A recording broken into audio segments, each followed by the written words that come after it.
के त्रिपाठी। आज मैं अपने कलीग उषा जयमल जी से बात करूंगा, जो तकरीबन इनका 25 साल पुराना अनुभव है हमारे कम्युनियन से जुड़ने का, और अनुभवी हैं, बहुत कुछ देखती हैं, और उम्मीद करता हूं कि इनका जो अनुभव रहा भारत टैक्स 1, 2, 3 या इनके जो एग्जीबिशन रहे कंपेरेटिवली, उससे में इन्होंने क्या सीखा, क्या देखा, ये अपना अनुभव बताइए। आपका भारत टैक्स 1 कैसा रहा, क्या अनुभव रहा? Bharat tax 1, Bharat tax 2, Bharat tax 3, 3 issue देखी आपने। देखिए, भारत टैक्स जो शुरू हुआ 2024 में शुरू हुआ, और शुरुआती दिनों में हमने बहुत बड़ा प्लेटफॉर्म समझा था इसे इंडस्ट्री का। लेकिन काफ़ी चीज़ें बिगड़ी उस समय, लेकिन लोगों को काफ़ी अच्छा प्लेटफॉर्म मिला। बड़े इंडस्ट्रीज़ के लोग आके खुद बाहर प्रेजेंट होकर के अपनी बात को रख रहे थे और छोटे लोगों से इंटरेक्ट कर रहे थे डायरेक्टली। ये तो पहला भारत टैक्स का एक्सपीरियंस रहा।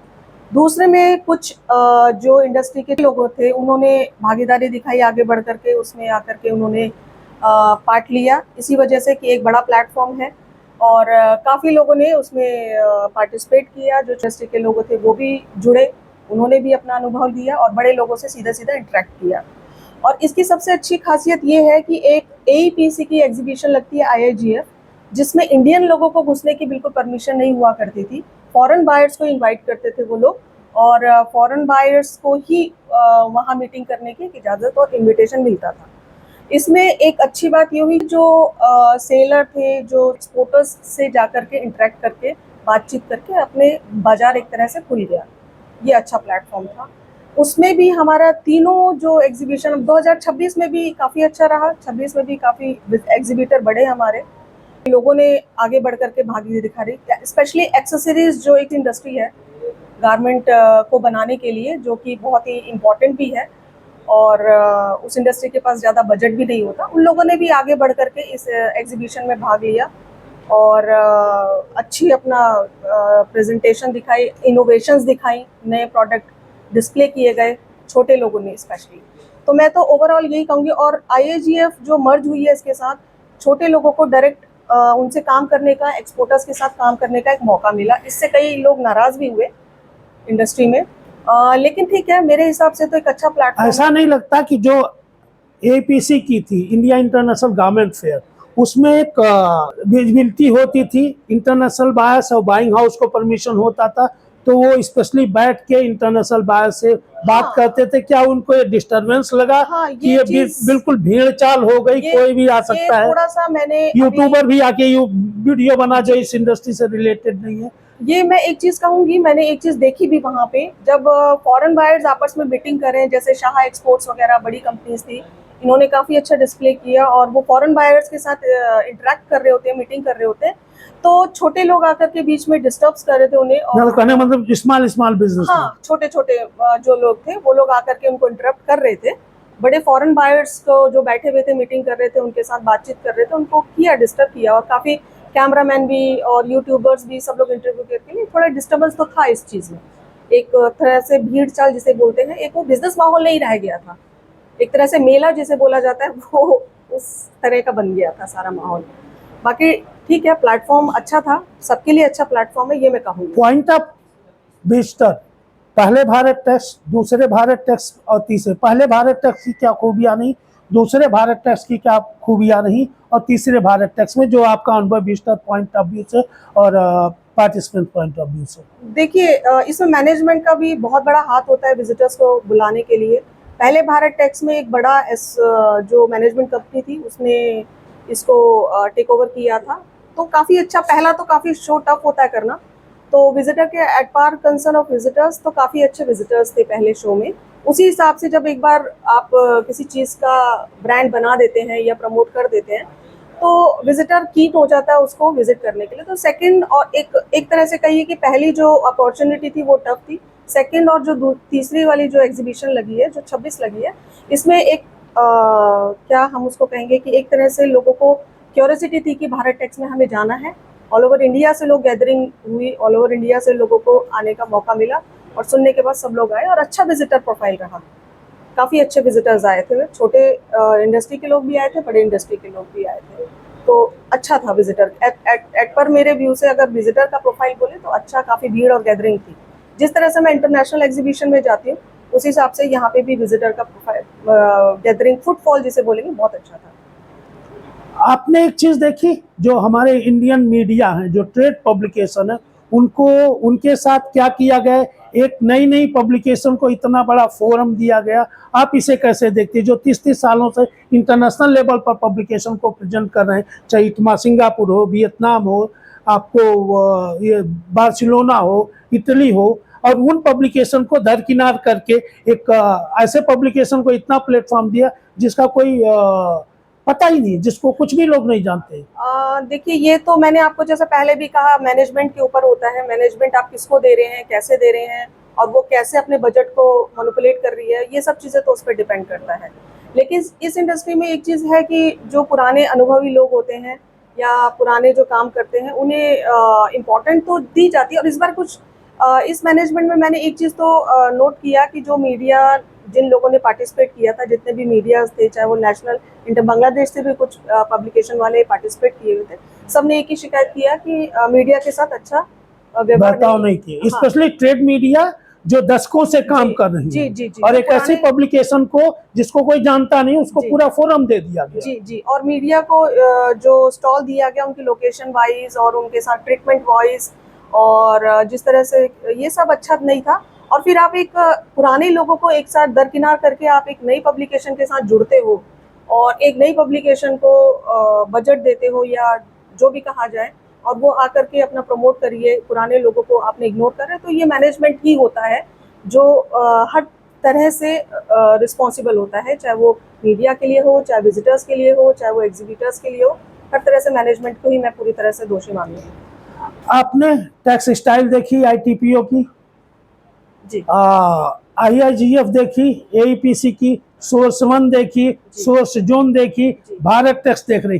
क्या सरकारों का काम है एग्जीबिशन लगाता है, या प्राइवेट प्लेयर हमारे बहुत सारे हैं जो बहुत सारे काम कर रहे हैं? गार्टेक्स हो गई, टीएफआई हो गई, जीटी हो गई, बहुत सारे एग्जीबिशन ऑर्गेनाइजर हैं जो काम कर रहे हैं, तो वो प्रोफेशनली काम करते हैं। भारत टैक्स क्या है, सरकार की, आपका पॉइंट ऑफ व्यू क्या है इसमें? देखिए, इसमें मैं ये कहूँगी कि मेरे साथ बहुत सारी टेक्सटाइल रही, सोर्सिंग वन रही, ये सारी एग्जीबिशन अनाउंस हुई, 2-3 एडिशन हुए और बंद हो गई।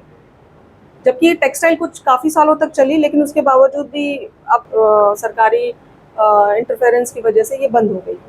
इसी वजह से अब भारत टैक्स का क्या होता है, अभी 3 एडिशन तक तो हम लोगों का अनुभव अच्छा रहा, लेकिन अगर इसको कंपेयर करूँ मैं प्राइवेट सेक्टर पे, तो इसका असर प्राइवेट सेक्टर पे तो पड़ रहा है।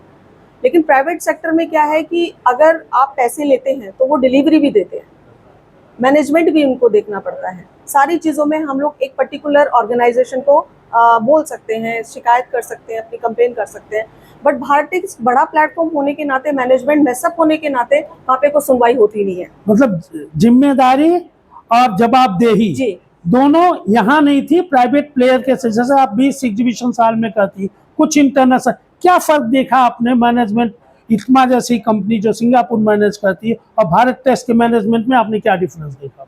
देखिए, सिंगापुर की और हम भारत टैक्स को कंपेयर नहीं करेंगे, क्योंकि वो बहुत पुरानी ऑर्गेनाइजेशन है और उसका अनुभव अलग अलग देशों में अलग अलग मैनेजमेंट के लिए रहा है। उसका एक वो प्रोफेशनल कंपनी है, उसका एक अपना खुद का एक्सपीरियंस। भारत टैक्स अभी नया नया है, पहला जो एडिशन लगा वो किसी और मैनेजमेंट को दिया गया, मैनेजर ऑर्गेनाइजेशन जो थी जिन्होंने उनको कॉन्टेक्ट दिया उसको दिया, और दूसरा तीसरा जो जिसको दिया, उठा करके दूसरे तीसरे को देने का मतलब वो समझ नहीं पाती वो चेन। तो जब इटमा जो हमारी ये सिंगापुर की कंपनी है जो ऑर्गेनाइज करती है, वो जानती है मुझे क्या देना है, मेरे कौन से पार्टिसिपेंट्स हैं, क्या डिलीवरी देना है, कैसे मैनेज करना है, क्लाइंट कैसे बुलाने हैं, क्लाइंट को कैसे सेटिस्फेक्शन देना है, रिस्पॉन्सिबिलिटीज कैसे लेनी है। लेकिन भारत टैक्स में ऐसा कुछ नहीं हो रहा है, क्योंकि आप मैनेजमेंट बार बार जब आप गद्दी पे बार बार राजा को बदलते रहेंगे तो राजा अपनी पुरानी चीज़ों को कैसे समझ पाएगा। तो ये चीज़ बहुत इंपॉर्टेंट होती है। अब देखते हैं आगे आने वाला जो भारत टैक्स होगा उसमें मैनेजमेंट सेम कंपनी रहेगी, जो आप गलतियां कर रही हैं 1 साल जो पिछले गलतियां की वो मैनेजमेंट सुधारती है, या वापस किसी और कंपनी को दे करके ये दिया जाता है, तो फिर वापस मैसअप हो जाएगा, वापस सब चीज़ें बिगड़ जाएंगी, क्योंकि वो चेन टूट जाएगी। क्या भारत टैक्स को मशीनरी जोड़नी चाहिए? क्योंकि कुछ मशीनरी के लोग पार्टिसिपेशन में थे, कुछ लोग नहीं थे, तो ये जो लोगों के प्रति व्यवहार है, सौतेला व्यवहार हम कह सकते हैं कुछ पार्टिसिपेंट्स, ये इसको कैसे देखती? कुछ मशीन वालों को मिला, कुछ चाहने में नहीं मिलता, या सरकार की अप्रोच में है, या जिसका जहां बन पड़ा उसने ऐसा कर लिया, ऐसा क्यों? देखिए, ऐसा है कि जो भारत टेक्स का मोटिव था वो 5F था, farm to fibre to factory to fashion to foreign. इसके लिए मशीनरी वालों को भी जोड़ना ज़रूरी हो जाएगा। अगर आप किसी चीज़ की मैन्युफैक्चरिंग कर रहे हैं तो मशीनरी रहना बहुत ज़रूरी है। आप फार्म से लेकर आएंगे तो फाइबर कैसे बनाएंगे, फाइबर से आप फैक्ट्री तक जाएंगे, फैक्ट्री से फिर आपको फैशन तक, तो मशीनरी की चेन भी एड ऑन होनी बहुत ज़रूरी है।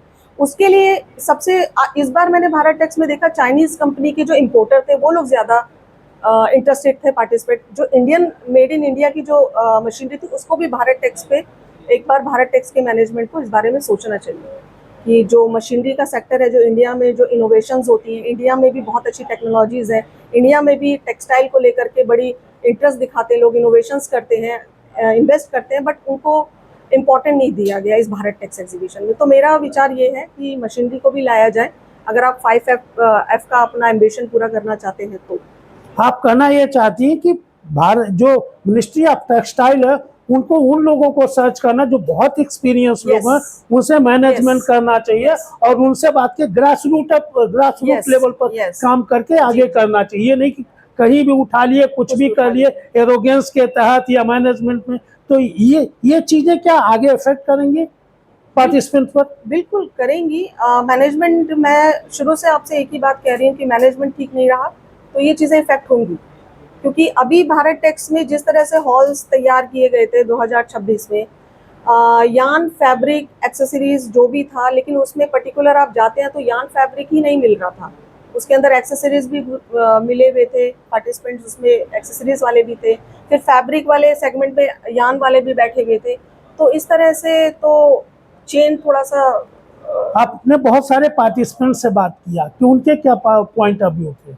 देखिए, इसमें अलग अलग था। लोगों ने वैसे मुझे फीडबैक वहाँ पे अच्छा दिया, कहा कि अच्छे विजिटर्स हैं और हमें क्वेरीज आई हैं लोगों ने ऑल ओवर इंडिया से, लेकिन मोस्टली लोगों ने एक ही चीज़ बोली कि 90% लोग वो थे जो हमें जानते थे, हमसे जो काम कर रहे थे, जिन्हें हमने इनवाइट किया था। तो ये चीज़ थोड़ा मैंने वहाँ पे ऑब्जर्व किया कि एग्जीबिटर्स ने ही मोस्टली विजिटर्स को इनवाइट किए थे। क्या Bharat Tex 1, Bharat Tex 2, Bharat Tex 3 में फॉरेन पार्टिसिपेंट्स, फॉरेन विजिटर्स की कमी आई, गिरावट देखी गई है? जी, ये बात मैंने किसी एग्जीबिटर से भी डिस्कस किया था कि मैंने फॉरेन बायर्स का जो IAGF के प्रति जो बेसिकली था, इसी वजह से जो IAGF के जितने पार्टिसिपेंट्स वहाँ गए थे AEPC के मेंबर्स के, वो नाराज़ थे क्योंकि उनके टारगेट क्लाइंट फॉरेन बायर्स ही थे। भारत टेक्स उनके लिए इम्पॉर्टेंट इतनी नहीं रही क्योंकि उनके लिए फॉरेन बायर्स वहाँ आए नहीं। तो ये चीज़ मैंने कमी देखी। फॉरेन इन्विटेशंस का क्या रहा क्या, लेकिन फॉरेन बायर्स नहीं आए इस भारत टेक्स के अंदर जिस हिसाब से एक्सपेक्टेड था और जिस हिसाब से तीसरा एडिशन था और जिस हिसाब से इसकी कंपेनिंग और जिस हिसाब से इसकी प्रमोशन हुई है। तो इस ब्रांड को लेकर के फॉरेन बायर्स तो उम्मीद रखते, इससे इंडिया का एक्सपोर्ट भी बढ़ता, इससे बहुत असर होता है, इंडिया की मार्केट देखने को मिलती है लोगों जो फॉरेन। मैं एक चीज़ मैंने ऑब्जर्व करी है, फॉरेन कंट्री में जब पार्टिसिपेट मैं किसी एग्जीबिशन में जाती हूँ तो जो फॉरेनर्स होते हैं, जो बाहर के जो लोग हैं, वो उनको पता नहीं है कि इंडिया के अंदर क्या पोटेंशियल है टेक्सटाइल को लेकर के और एक्सेसरीज को लेकर के।